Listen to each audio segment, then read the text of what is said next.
Ayan guys. Ang ulam natin ngayon ay ginisang munggo. Dito ako ngayon sa kamamshi ko. Special munggo tayo ngayon guys. Ito ang lunch na naisip naming lutuin. Masarap yun. Healthy na. Masarap pa. Ayan guys, ginisa ko lang yan. Nilagyan ko nga pala siya ng malunggay na pinitas lang namin dito sa kapitbahay. Sarap yan. Kain na tayo.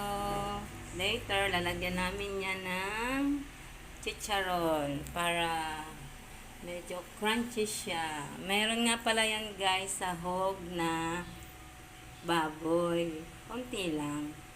Pinachicharon ko lang guys para mas lalong masarap ang ating ginisang munggo.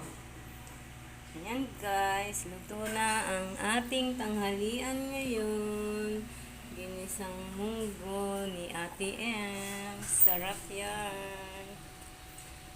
Kuha na rin kayo ng kanin at kumain na tayo.